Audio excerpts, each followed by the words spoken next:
നമസ്കാരം. ഇന്നിവിടെ സംസാരിക്കാൻ ഉദ്ദേശിക്കുന്നത് ബാർ ആൻഡ് ബെഞ്ചിനെ കുറിച്ചാണ്. നമുക്കെല്ലാം അറിയാം, ബാർ എന്ന് പറയുമ്പോൾ മനസ്സിൽ മറ്റു പല കാര്യങ്ങളും മിന്നി മറയുന്നുണ്ടെങ്കിലും ബാർ എന്ന് പറയുന്നത് നീതിന്യായ രംഗത്തെ സംബന്ധിച്ചിടത്തോളം അഭിഭാഷകരെ ഉദ്ദേശിച്ച് പറയുന്നതാണ്. ബെഞ്ച് എന്ന് പറയുമ്പോൾ അത് ന്യായാധിപരെ ഉദ്ദേശിച്ച് പറയുന്നതാണ്. ബാർ ആൻഡ് ബെഞ്ച് എന്താണ്? ഈ ബാറും ബെഞ്ചും തമ്മിലുള്ള ബന്ധത്തിന്റെ ഇരിപ്പ് വശം. അഭിഭാഷകരുമായിട്ട് വളരെ അന്തസ്സാർന്ന ബന്ധം പുലർത്തുന്ന ജഡ്ജിമാരുണ്ട്. അതേപോലെ തന്നെ ജഡ്ജിമാരുമായിട്ട് വളരെ അന്തസ്സാർന്ന ബന്ധം പുലർത്തുന്ന അഭിഭാഷകരുമുണ്ട്. എപ്പോൾ ജഡ്ജിമാരെന്ന് പറഞ്ഞാൽ അഭിഭാഷകരുമായിട്ട് എല്ലാ സമയത്തും ആക്സസ് ഉള്ളവരല്ല. ജഡ്ജിമാർക്ക് അവരുടെ മൂവ്മെന്റ് സംബന്ധിച്ച് വളരെ പരിമിതികളുണ്ട്. എല്ലാവരുമായും എല്ലാ സമയത്തും ബന്ധപ്പെടാൻ അവർക്ക് പറ്റുകയില്ല. അഭിഭാഷകരുമായിട്ട് അത്ര ലിബറൽ ആയിട്ടുള്ള ബന്ധം സൂക്ഷിക്കുന്നത് ജഡ്ജിമാരുടെ പ്രശസ്തിക്ക് നല്ലതുമല്ല. അപ്പോൾ ആ ബന്ധത്തിന് ചില നിയന്ത്രണങ്ങളുണ്ട്. എന്നാൽ പോലും കോടതിയിലും പുറത്തും വളരെ അന്തസ്സോടെ അഭിഭാഷകരോട് പെരുമാറുന്ന ജഡ്ജിമാരുണ്ട്. എന്നാൽ അഭിഭാഷകരോട് അത്ര നല്ല ബന്ധം പുലർത്താത്ത ചില ജഡ്ജിമാരെങ്കിലുമുണ്ട്. അവരെ സംബന്ധിച്ചിടത്തോളം അഭിഭാഷകരെന്ന് പറയുന്നത് വല്ലവന്റെയും വക്കാലത്തുമായി വന്ന് കൂലിക്ക് വാദിക്കുന്ന ഒരു അധമൻ എന്ന നിലയിലായിരിക്കാം. പക്ഷെ പൊതുവെ അഭിഭാഷകരോട് വളരെ നല്ല ബന്ധം പുലർത്തുന്ന ആളുകൾ ജഡ്ജിമാരെയാണ് നമ്മൾ കൂടുതലായും കണ്ടിട്ടുള്ളത്. അപ്പോൾ അഭിഭാഷക വൃത്തി അല്ലെങ്കിൽ കോടതിയിലെ നീതിന്യായ വ്യവഹാരങ്ങൾ, ഈ കാര്യത്തിൽ അഭിഭാഷകരും ജഡ്ജിമാരും തമ്മിലുള്ള ബന്ധം എങ്ങനെയാണ്? അതിന് പല തലങ്ങളുണ്ട്. ഇപ്പോൾ ഒരു തലം എന്താണെന്ന് വെച്ചാൽ കക്ഷിയുടെ നീതിക്ക് വേണ്ടി യാചിക്കുന്ന അഭിഭാഷകർ.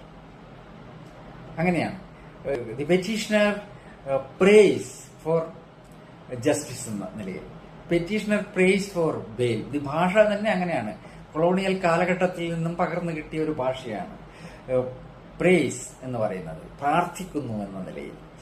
അപ്പോൾ നീതിക്ക് വേണ്ടി യാചിക്കുന്ന അഭിഭാഷകർ, ഒരു ഔദാര്യം പോലെ നീതി അനുവദിക്കുന്ന ജഡ്ജിമാർ. മറ്റൊരു തലം എന്ന് പറയുന്നത് നീതിക്ക് വേണ്ടി പോരടിക്കുന്ന അഭിഭാഷകർ, തന്റെ കക്ഷിയുടെ അവകാശത്തിനു വേണ്ടി നിയമവകുപ്പുകൾ ഉദ്ധരിച്ചുകൊണ്ട് പോരടിക്കുന്ന അഭിഭാഷകർ.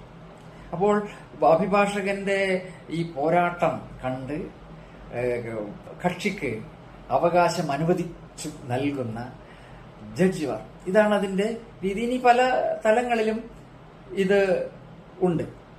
അപ്പോൾ അഭിഭാഷക വൃത്തി എന്ന് പറയുന്ന ഇതാണ്. അഭിഭാഷക വൃത്തി നമ്മൾ ലോ കോളേജിൽ പഠിക്കുന്നത് പോലെ it is A Nobel profession എന്നാണ്. ഒരു ശ്രേഷ്ഠമായ ജോലിയാണ്, ഒരു ദൗത്യമാണ്. അപ്പോൾ ബാർ ആൻഡ് ബെഞ്ച് തമ്മിലുള്ള ബന്ധം നീതിന്യായ രംഗത്ത് വളരെ ഒഴിച്ചുകൂടാനാവാത്തതാണ്. നമുക്കറിയാം, കോടതികളിൽ നടക്കുന്നത് നിയമങ്ങളുടെ വ്യാഖ്യാനമാണ്. വ്യക്തികളുടെ അവകാശങ്ങൾ സ്ഥാപിച്ചു കൊടുക്കുന്നതിനും വ്യക്തികളും സ്ഥാപനങ്ങളും തമ്മിലുള്ള തർക്കങ്ങൾ പരിഹരിക്കുന്നതിനും നിയമലംഘകരെ കൈകാര്യം ചെയ്യുന്നതിനുമൊക്കെ നിയമങ്ങളെ വ്യാഖ്യാനിച്ചുകൊണ്ടാണ് കോടതികൾ അതൊക്കെ നിർവഹിക്കുന്നത്. നിയമങ്ങൾ ഉണ്ടാക്കുന്നത് നിയമനിർമ്മാണ സഭകളാണ്, കോടതികളല്ല. അസംബ്ലി ആയാലും പാർലമെന്റ് ആയാലും അതാത് കാലത്തെ ആവശ്യത്തിനനുസരിച്ച് നിയമങ്ങൾ ഉണ്ടാക്കുന്നു. എന്താവശ്യത്തിനാണ് നിയമങ്ങൾ ഉണ്ടാക്കിയത് എന്ന് ആ നിയമത്തിന്റെ ആമുഖം പരിശോധിച്ചാൽ കാണാം. Legislative intention. ആ ഇന്റൻഷൻ ന്യായമായും പരിഗണിച്ച് തന്നെയായിരിക്കും കോടതികൾ അവയെ വ്യാഖ്യാനിച്ച് ഒരു തീരുമാനത്തിൽ, ഒരു നിലപാടിൽ എത്തുന്ന ഒരു വിധി പുറപ്പെടുവിക്കുന്നത്. എന്നാൽ ആ വിധി പുറപ്പെടുവിക്കുന്നത് കേവലമായ ജഡ്ജിയുടെ വിസ്ഡം അനുസരിച്ച് മാത്രമല്ല, വാദിക്ക് വേണ്ടിയും പ്രതിക്ക് വേണ്ടിയും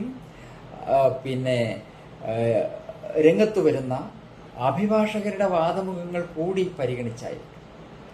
ജഡ്ജിക്ക് കാണാൻ കഴിയാത്ത ഒരു തലം നിയമത്തിൽ ഈ അഭിഭാഷകർക്ക് കാണാൻ കഴിഞ്ഞു എന്ന് വരും. അപ്പോൾ അതൊക്കെ കേട്ടുകൊണ്ടാണ് ജഡ്ജ് അല്ലെങ്കിൽ കോടതി ഒരു നിലപാടിലെത്തുന്നത്. അത് താഴേക്കിടയിലുള്ള വിചാരണ കോടതി മുതൽ മുകളിൽ സുപ്രീം കോടതി വരെ ആ പ്രോസസ്സാണ് നടക്കുന്നത്. അപ്പോൾ ഓരോ കോടതി വിധിയും ഒരു പുതിയ നീതിന്യായ രംഗത്തെ ഒരു പുതിയ കാൽവെപ്പാണ്. നിയമത്തെക്കുറിച്ചുള്ള ഒരു പുതിയ നിരീക്ഷണം അങ്ങനെയാണ് രൂപപ്പെടുന്നത്. അങ്ങനെയാണ് നീതിന്യായ രംഗം വളരുന്നത്. അപ്പോൾ അഭിഭാഷകർ എന്ന് പറയുന്നത് ജഡ്ജിമാരെ പോലെ തന്നെ കോടതിയെ സംബന്ധിച്ച് അല്ല നീതിന്യായ രംഗത്തെ സംബന്ധിച്ച് പ്രധാനമാണ്. നമ്മുടെ സുപ്രീം കോടതി കഴിഞ്ഞ ദിവസം പുറപ്പെടുവിച്ചിട്ടുള്ള സുപ്രധാനമായ ഒരു വിധിന്യായത്തിൽ അഭിഭാഷകരും ജഡ്ജിമാർ, അതായത് ബാർ ആൻഡ് ബെഞ്ച് തമ്മിലുള്ള സവിശേഷമായ ബന്ധത്തെക്കുറിച്ച് ഗൗരവാവഹമായ ചില വിചിന്തനങ്ങൾ നടത്തിയത് കാണാനിടയായി. ഗുജറാത്തിൽ നിന്നുള്ള ഒരു കോടതി അലക്ഷ്യ നടപടിയുമായി ബന്ധപ്പെട്ട കേസായിരുന്നു അത്. ഗുജറാത്ത് ഹൈക്കോടതിയിലെ മുതിർന്ന അഭിഭാഷകനായ അഡ്വക്കേറ്റ് ജിതിൻ ഓസക്കെതിരെ ഹൈക്കോടതി സ്വമേധയാ രജിസ്റ്റർ ചെയ്ത കോടതി അലക്ഷ്യ നടപടിയിന്മേൽ ഉണ്ടായ അപ്പീൽ ഹർജി പരിഗണിച്ചായിരുന്നു ജസ്റ്റിസ് JK മഹേശ്വരിയും ജസ്റ്റിസ് ചന്ദ്രൂക്കറും അടങ്ങുന്ന ഡിവിഷൻ ബെഞ്ച് ഈ വിഷയങ്ങൾ സവിസ്തരമായി ചർച്ച ചെയ്തു. അഡ്വക്കേറ്റ് യതിൻ ഓസ നടത്തിയ കോടതി അലക്ഷ്യ നടപടി എന്താണെന്ന് വെച്ചാൽ അത് 2020 സംഭവമാണ്. കോവിഡ് പകർച്ചവ്യാധി വ്യാപകമായി പടർന്നു പിടിച്ച ഒരു കാലഘട്ടത്തിൽ നമുക്കറിയാം കോടതികളും നാട് മുഴുവൻ അടച്ചിരിപ്പായിരുന്നു. എന്നാൽ ആ കാലഘട്ടത്തിൽ ഗുജറാത്ത് ഹൈക്കോടതിയുടെ ചില സമീപനത്തിൽ വളരെ പ്രകോപിതനായി ഹൈക്കോടതി അഡ്വക്കേറ്റ് അസോസിയേഷന്റെ പ്രസിഡന്റായിട്ടുള്ള അഡ്വക്കേറ്റ് യതിൻ ഓസ ഒരു പത്രസമ്മേളനം നടത്തി.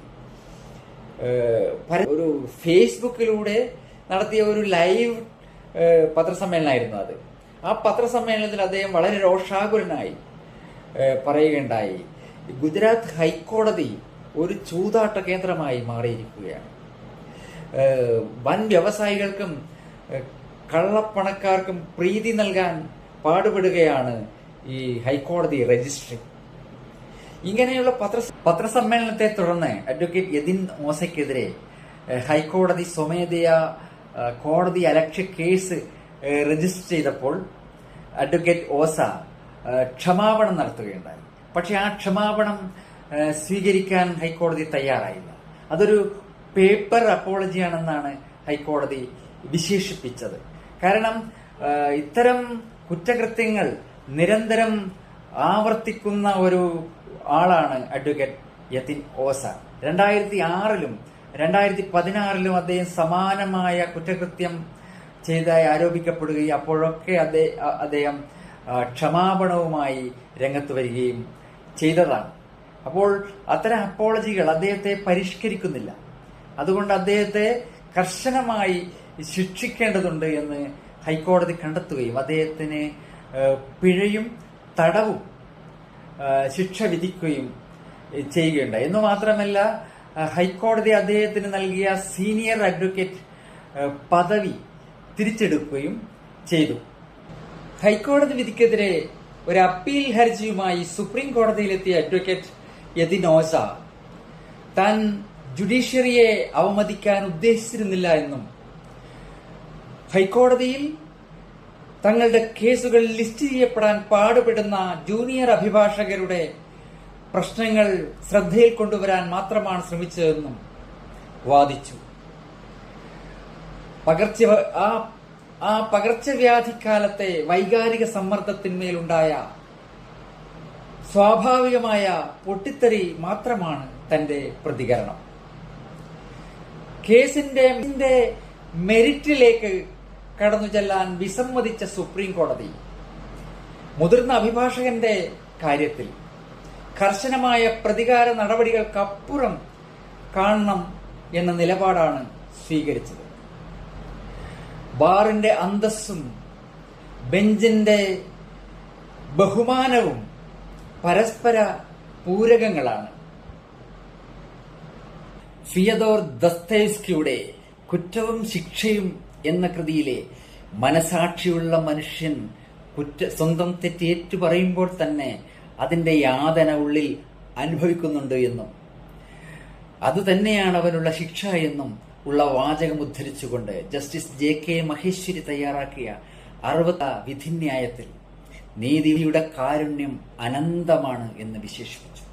മുതിർന്ന അഭിഭാഷകൻ സ്വയം പരിഷ്കരിക്കാൻ അവസാനത്തെ അവസരത്തിന് ശേഷമുള്ള അവസരം നൽകുകയാണെന്ന് പ്രഖ്യാപിച്ച സുപ്രീം കോടതി ഭരണഘടനയുടെ 142 വകുപ്പ് അനുവദിക്കുന്ന അധികാരം ഉപയോഗിച്ചുകൊണ്ട് ഹൈക്കോടതി നൽകിയ ശിക്ഷാവിധി അനിശ്ചിത കാലത്തേക്ക് നീട്ടിവെക്കുകയുണ്ടായി.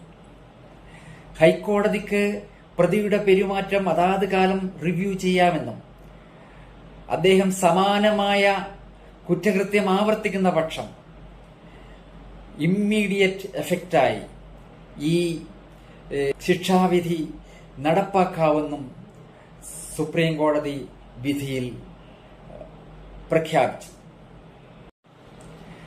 ബാറും ബെഞ്ചും തമ്മിലുള്ള ബന്ധത്തിന്റെ വ്യത്യസ്ത തലങ്ങളെക്കുറിച്ച് ഗൗരവാവഹമായ വിചിന്തനം നടത്തിയ സുപ്രീം കോടതിയുടെ ഈ വിധിന്യായത്തിൽ 2 സ്ഥാപനങ്ങളും ഒരേ രഥത്തിന്റെ ചക്രങ്ങളാണെന്നാണ് വിശേഷിപ്പിച്ചത്. ബാർ സത്യത്തിന്റെ നിത്യാന്വേഷകനും ബെഞ്ച് ആ സത്യത്തിന്റെ സംരക്ഷകനുമാണ്. നന്ദി, നമസ്കാരം.